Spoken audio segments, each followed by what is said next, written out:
Здравейте, приятели! Радвам се да се видим. Отново сме заедно с кулинарния канал Без престилка, но с точилка. Днес ще ви покажа как приготвям един много лесен и бърз кекс с сушени плодове. Ще използвам брашното за кекс на София Мел.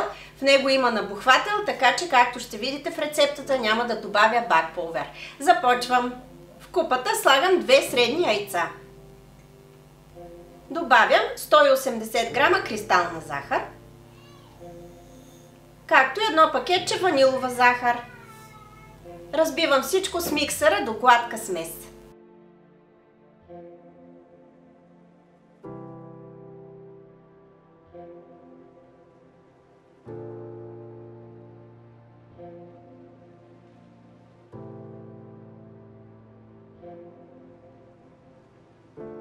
Виждате как се получи сместа. Добавям 310 грама кисело мляко, както и 130 мл олио. Отново разбивам на ниска степен.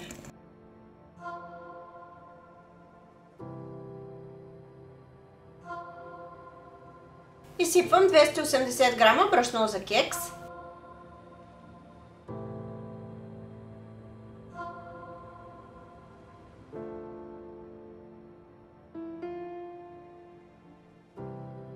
И на 2 пъти прибавям към сместа.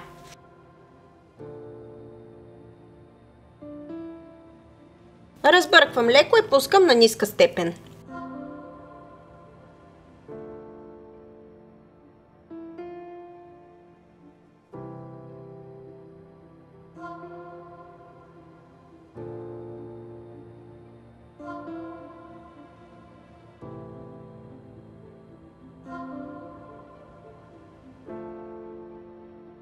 Сместа е готова. Виждате каква е гъстотата. Целият кекс се приготвя единствено с миксер, много бързо. Накрая добавям и 100 грама сушени червени боровинки. Вие може да използвате и някакви други сушени плодове, стафиди или нещо друго. Може да сложите дори ядки.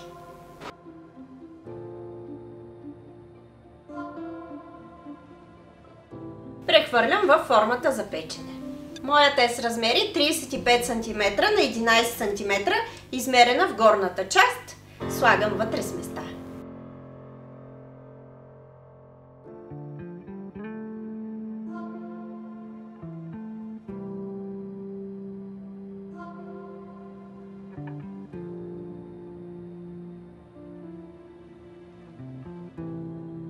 Леко заравнявам. Може да използвате и правоъгълна форма с размери 18 на 24 см или кръгла с диаметър около 20-22 см.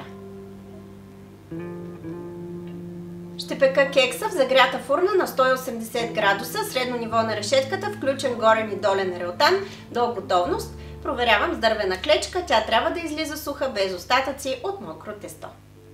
Кексът е готов, при мен времето за печене беше точно 45 минути.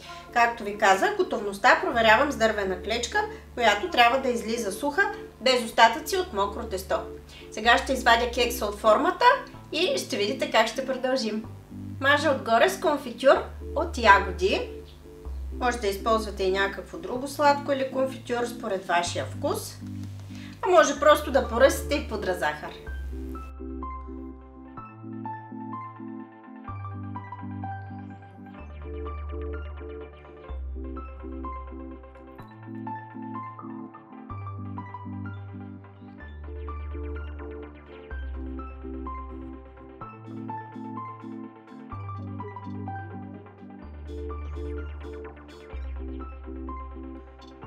Поръсвам с филиран бадем.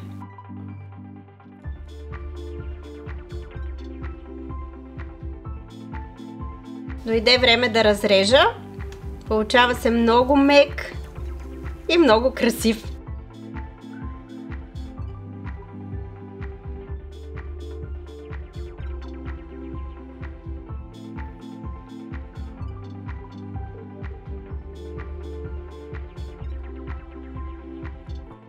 Вижте отвътре, приятели, изключително мек и пухкав.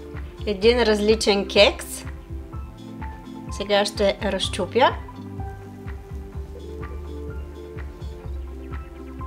Много мек, много крехък, много нежен се получава. Опитайте, със сигурност рецептата ще ви хареса.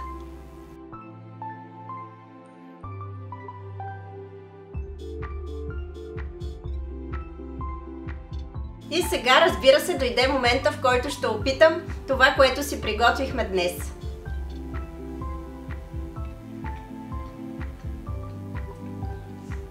От сърце мога да ви препоръчам тази рецепта.